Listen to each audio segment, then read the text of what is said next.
On July 19, 2010, John Wathen and Tom Hutchings flew out over the Gulf of Mexico for another look over the BP oil slick.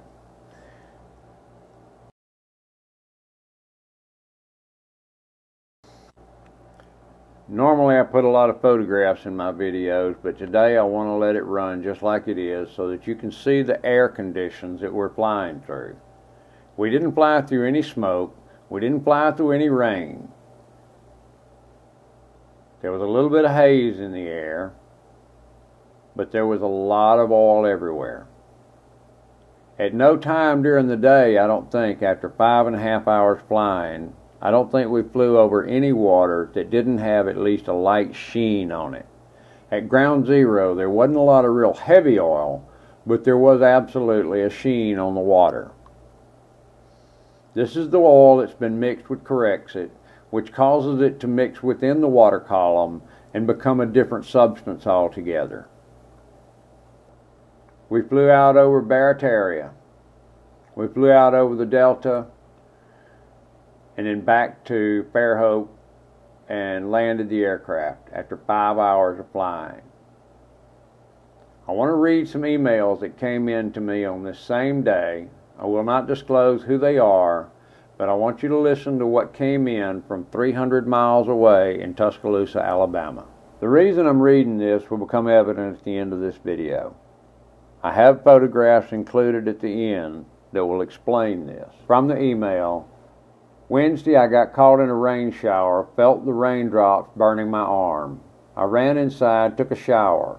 That night I woke up vomiting for an hour. I also had a sore throat and a headache. It was better the following afternoon.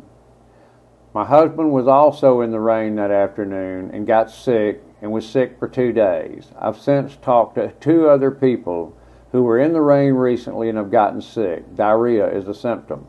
I tested the pH of some of the rainwater collected in clean baby food jars on my balcony deck and tested them with a soil pH testing kit. The pH was -5.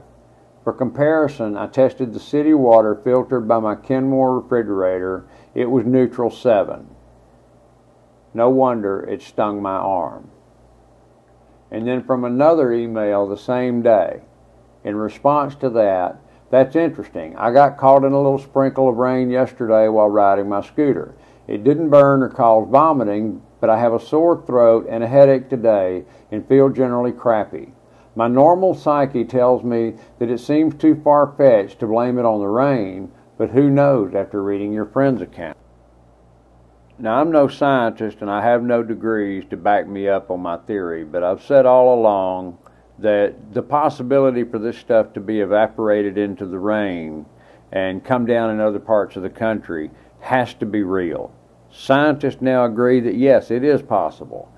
Look at the edge of this aircraft. When we landed, there was orange all over the plane. On every leading edge of the aircraft, there was an orange oil film. This was not normal. This is not something that you would see under normal flying conditions.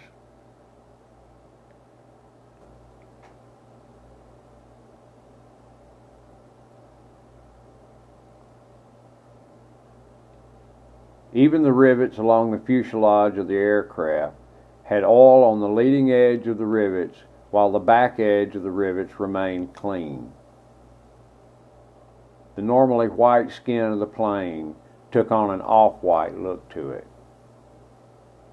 That's not rust.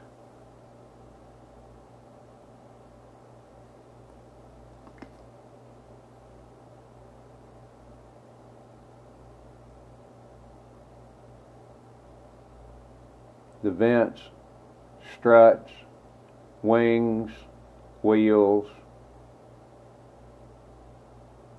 The aircraft was covered with oil sheen. When you touched it, it had an oily sheen to it.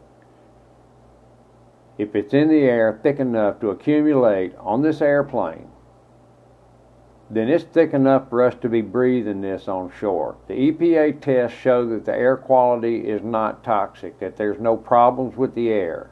I can't believe that when looking at this airplane. Independent samples need to be taken.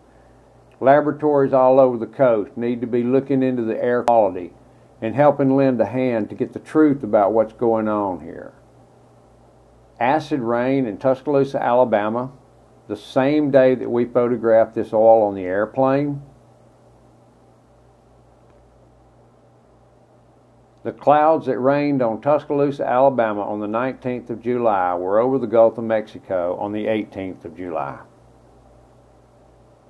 Now, I'm not a doctor, and I make no scientific claim that breathing the air along the Gulf Coast would be harmful to your health. However, on July the 19th, 2010, we flew an aircraft from Alabama out over Ground Zero to southern Louisiana and back along the Mississippi Gulf Coast. When we landed the plane, it was covered with an oily sheen.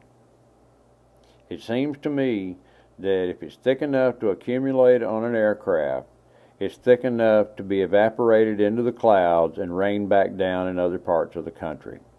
We need scientific exploration into this.